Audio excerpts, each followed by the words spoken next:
Hello friends, स्वागत है आपका अपने यूट्यूब चैनल कोयल मैट्रिक्स पर। तो चैनल पर पहली बार आए हैं तो सब्सक्राइब कर लीजिएगा, साथ ही बेल आइकन को प्रेस जरूर कर लीजिएगा जिससे नोटिफिकेशन आपके पास समय से पहुंच जाए। तो जैसा कि आपको पता है, मैं डेली आपके लिए 10 क्वेश्चंस लेकर आ रही हूँ DSSB TGT मैथ्स के लिए, जो कि आपके प्रीवियस ईयर क्वेश्चंस हैं और न्यू सिलेबस से रिलेटेड भी हैं। तो ये आपके 10 क्वेश्चंस रहने वाले हैं, इनके आंसर्स आप करिएगा क्या होगा, और साथ के साथ मैं इनके आंसर्स भी बताती चलूंगी। तो लास्ट में आप लोग कॉमेंट करके जरूर बताइएगा कि इसका जो आंसर है, यानी कि इनके आंसर्स क्या हैं, और साथ ही आपके कितने क्वेश्चंस 10 में से सही हुए थे। तो लास्ट में अपना स्कोर कमेंट जरूर करिएगा। चलिए फिर स्टार्ट कर देते हैं। फर्स्ट क्वेश्चन आपके सामने है, the surface integral of a vector field A over a close surface is equal to the volume integral of the divergence of a vector field over the volume V enclosed by the closed surface is। Options हैं Green's theorem, Gauss theorem, Taylor's theorem या फिर Stokes theorem.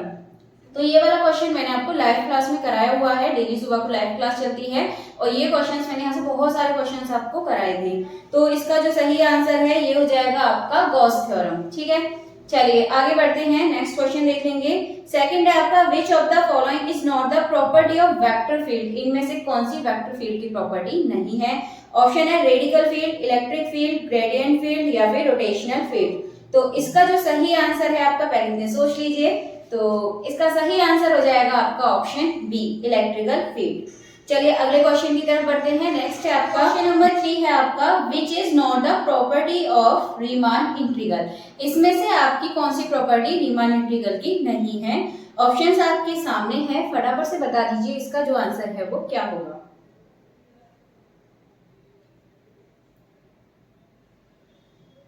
चलिए answer जहां तक है आपने अपना सोच लिया होगा, तो इसका ऑप्शन 3 सही हो जाएगा, एसोसिएटिविटी। चलिए अब नेक्स्ट क्वेश्चन की तरफ बढ़ते हैं, क्वेश्चन नंबर 4। तो क्वेश्चन नंबर 4 है आपका, the triple integral of a function fx over a 3 dimensional solid w is written as. इसको हम कैसे लिख सकते हैं? ऑप्शंस आपके सामने हैं, तो इसका भी आंसर आप कमेंट करके बताइए। सभी प्रीवियस ईयर क्वेश्चंस हैं आपके ये।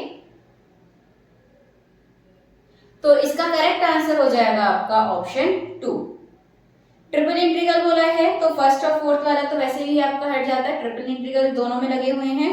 और बाकी आपसे पूछा fx over a 3 dimensional solid w is, तो w की बात हो रही है तो w वाला होगा। फिर अगला क्वेश्चन देखते हैं, क्वेश्चन नंबर 5। तो ये है आपका द गोल्डन रेशियो इज। इसमें से कौन सा गोल्डन रेशियो होगा? ऑप्शंस आपके सामने है। Option A 5 is equal to 1/5, option B है 5 - 1 is equals to 1/5, option C है यानी कि 3 ऑप्शन है 5 + 2 is equals to 5/2, and next है आपका 5 + 1/1/5। ठीक है, 5 + 1 इज इक्वल्स टू 1/5, ये 4 ऑप्शन है। तो बताइए फटाफट से इसका आंसर आपका क्या होगा। तो आपका इसका सही आंसर हो जाएगा ऑप्शन 2, 5 - 1 इज इक्वल्स टू 1/5। चलिए अगले क्वेश्चन की तरफ बढ़ते हैं और देख लेंगे आप क्वेश्चन नंबर 6। तो ये आपका sequence whose elements become arbitrary close to each other as the sequence progresses are। तो किसकी तरह हुआ ये? ऑप्शंस आपके सामने हैं, इसका आंसर बता दीजिए क्या होगा। 4 ऑप्शंस आपके सामने हैं, तो आपने सोच लिया होगा कौन सा इसका आंसर है। तो इसका करेक्ट आंसर हो जाएगा आपका 4, कॉची सीक्वेंस। मिलाते रहिएगा, लास्ट में स्कोर आपको जरूर कमेंट करना है। चलिए अगले बढ़ते हैं, और अगला है आपका 7। तो ये है, what is the order of the differential equation. Differential equation आपके सामने, इसका ऑर्डर आपको बताना है।